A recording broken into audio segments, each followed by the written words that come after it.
What's happening, folks? Welcome back to Celtic Fans TV. This is a live starting 11 prediction for tomorrow's game against Dundee.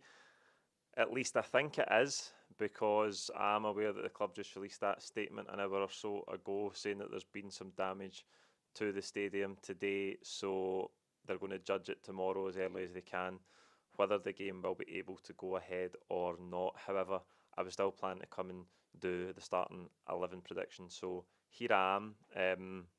We'll get to the lineup and talking at the Dundee game in 5 minutes or so. There's lots to talk about other than that, so if the game doesn't go ahead, we'll just pretend that we didn't even bother talking about it at the end. There's lots to talk about. Brendan Rodgers did his press conference today.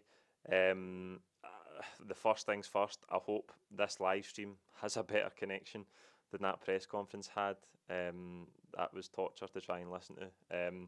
But anyway, here we are. Jota is on his way back to Celtic. When I did the video with Chris yesterday, it looked like Kyogo was definitely a goner, but we weren't sure just how far along the Jota deal was. It's been confirmed. You look at the way Brendan Rodgers is almost being confirmed, not officially, that is right. You listen to Brendan Rodgers today talking in the press conference and he's talking about him as if it is done. So we've not had the announcement. I think he was supposed to be travelling, but the weather has obviously held that up as well. So he's going to travel over the weekend and hopefully he will be back officially as a Celtic player early next week. So that's out of the blue. I think it was a crazy day or two, obviously, around the young boys game. Losing Kyogo immediately. We talked a lot about that yesterday. I think the only new bit of insight we got today from Brendan Rodgers was that the club didn't want to sell him. He didn't want to sell him. It was that Kyogo basically wanted a new challenge, and they've known this since the summer. I think we talked about it. When you change agency, it's clear that something's in the offing, and I think Kyogo obviously fancied a new challenge coming into his 30s, try and go and play in one of the top 5 leagues in Europe. You can debate all day whether Rennes a good move for him or not, but listen, he's gone. He's still here, still lurking behind me. It's going to take us a wee bit of time to get that mural changed, but he's gone. It would have been nice if he got a better send-off than getting subbed the other night, but turn our attention to Jota now. Sensational return to the club 18 months after he left. We obviously sold him for 25 million quid to Saudi Arabia, and everybody thought at the time that it was going to be a strange move for him. It was obviously a huge financial incentive. 200 grand a week was the rumoured wage that he was being offered. It didn't work out for him. I think Saudi Arabia hasn't worked out for many players, particularly who are in the early stages or in the middle stages of their career. And he's come back to Rennes in the summer there. They've had a change of manager. He's out of favour now. And the circumstances are isn't that he's able to come back to Celtic and that he wants to return. I think if I read correctly, it's talking about the potential return being floated to him before, but he wasn't fancying it. Now, only 18 months later, he obviously sees it as a good step for him because he knows how good it can be here. I think he probably appreciates more now just how good it was at Celtic, given that he's had 2 transfers since leaving Celtic and none of them have worked out. So I think he'll look at it as a chance to come back to somewhere where he is loved. He's obviously a brilliant player. We're looking for a winger this month. We could hardly get a better one than Jota, and we know that he's been here before. He can do it. The fans love him. We're going to get the song back, which is probably the biggest news of all. So absolutely buzzing to see Jota return to being a Celtic player. Gutted to lose Kyogo, but that's done now. And I've got a poll running in the live chat. How many signings do we need to make in the next 7 or 8 days before this window shuts? I see the comment there as well as goal celebration. We'll see that return as well. So absolutely buzzing to see Jota. 2, 3 or 4 or more signings. I think 3 is the consensus. A left back, which is going to be Kieran Tierney, we hope. After all the talk this month, it has to be Kieran Tierney. Jota, it looks like, will be the wide player. And now the big question mark, the big elephant in the room, literally behind me, is that we need to replace Kyogo. We need a striker. We now only have Adamida. Jota coming back, obviously predominantly to play on the left-hand side. So what does that mean for Dyson Maeda? I know that he played on the right-hand side at times, Jota as well, and Maeda was on the left. But Kun is now in the mix, and Kun has been the best player for us this season. So it's going to be interesting to see how that dynamic works. I'm really excited to see what Brendan Rodgers can get out of Jota. We know he's brilliant from his first time round, but Brendan Rodgers has always had good wingers, and he's always managed to get good numbers out of wide players. So I'm really excited to see what he can do with Jota. Maeda, is he an option through the middle? Yes, but surely only as a backup. I don't think there's going to be there can't be a circumstance where we say, right, it's just Ida and then Maeda can go through the middle. That would make us so much weaker. We need to replace Kyogo. He's been incredible. Is it going to be Matthias Kvitzgarden? We'll have to wait and see. But I think we definitely need a striker.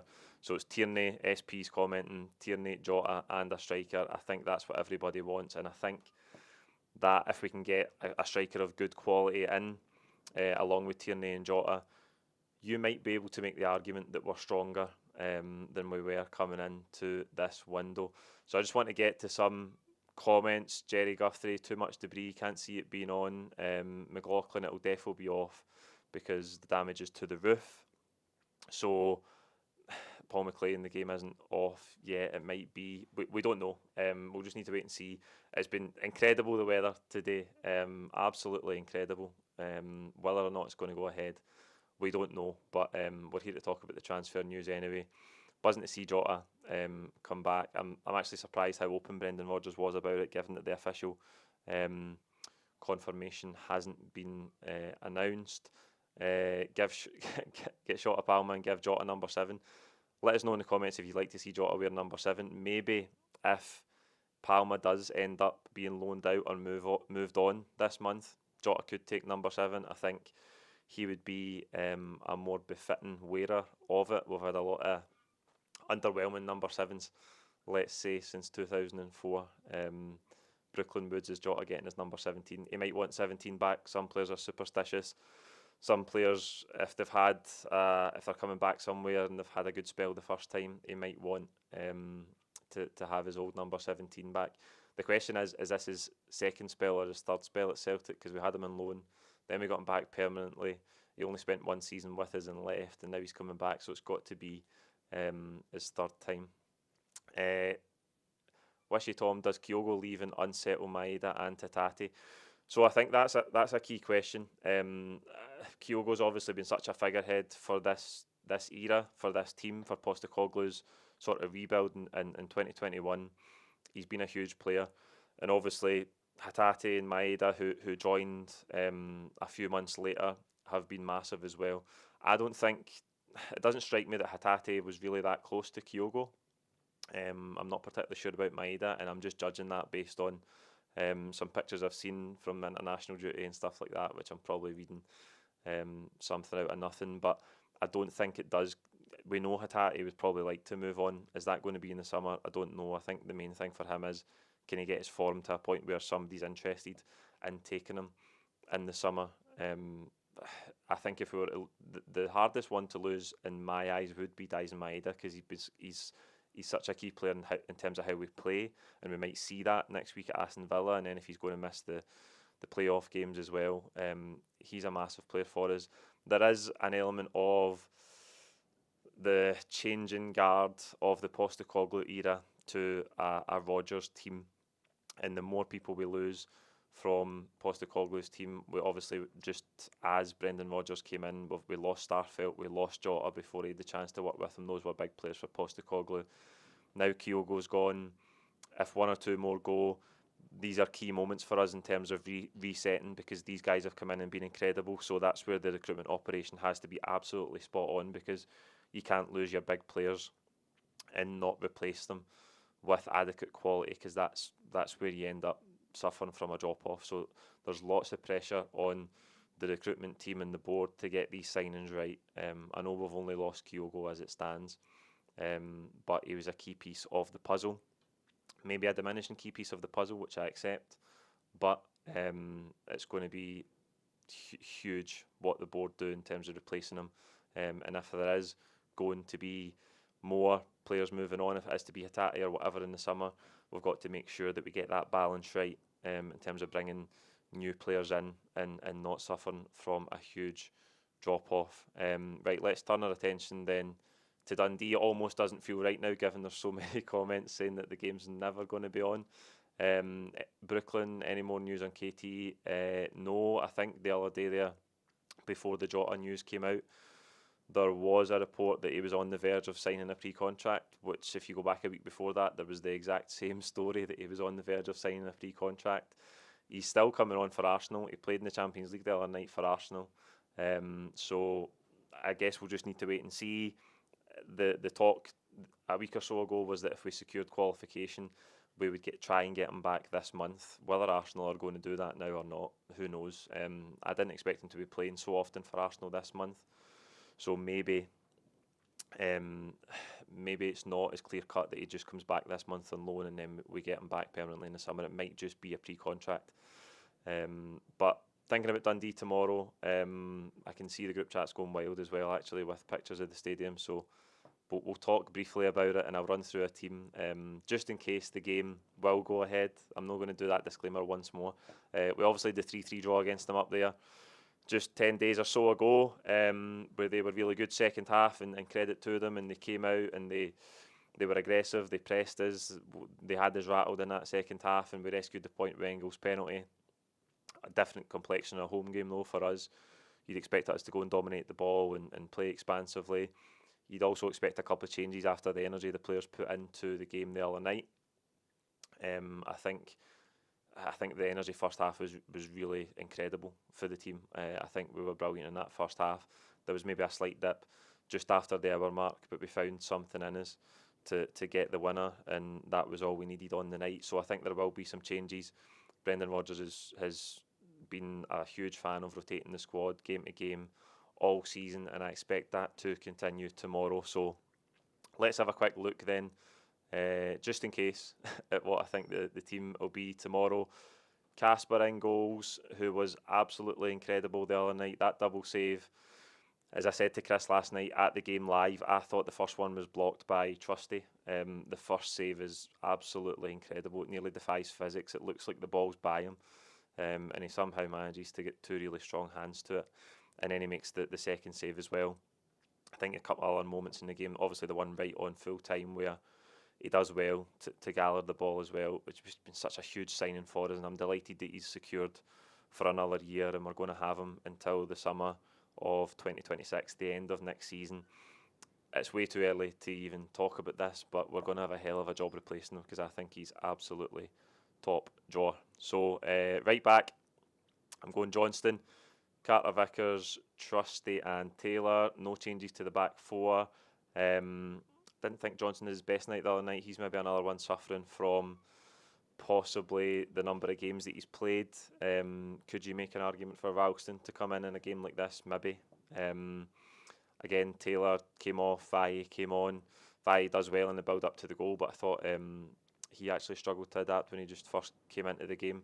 Going to be interesting to see what happens with him in the next 7 or 8 days as well. Midfield is where I think we will see some changes. I'm still going to keep McGregor in.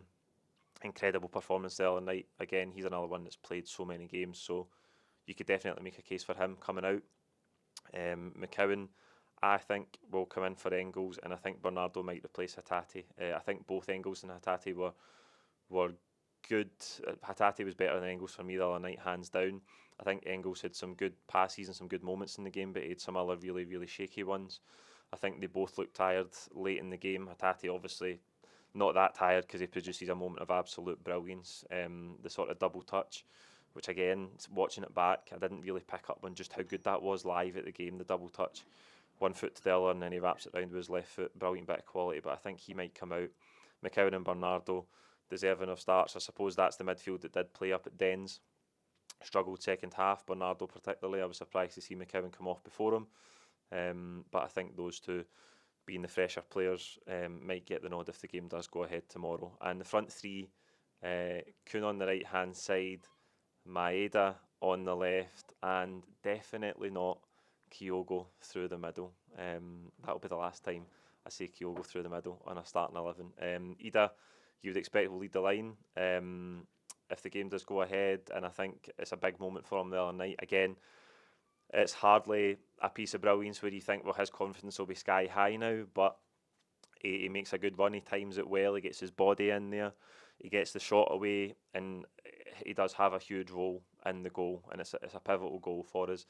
Maybe that is all he needs. Maybe that is all he needs to just kick him on, Adam Ida. I think there's a lot of pressure on him until we get the next striker in. You think he's obviously going to have to play at Villa next week as well. So before we get a new player in, he's going to have to step up and deliver, because if he thinks the pressure on him has been quite high so far this season when he's been coming in and out for Kyogo, it will ramp up now, because he is the only out and out striker that we have at the club. So there you go. That's the lineup. I think we might see if the game goes ahead tomorrow. Before I leave you, I've got time for some more questions in the live chat. Summit today, Casper's an amazing keeper. So happy to see him sign an extension. Arnie was shocking, to be honest. Occasion maybe too big at the moment. Again, watching the game back, I actually think Engels had a better game than I thought at the time.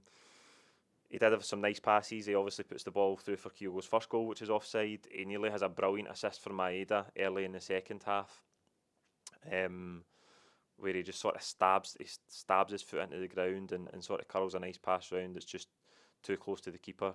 Maeda's finish, but I think there is an element of him looking a bit under pressure. I think as the game went on second half the other night, Engels was looking for the killer pass all the time.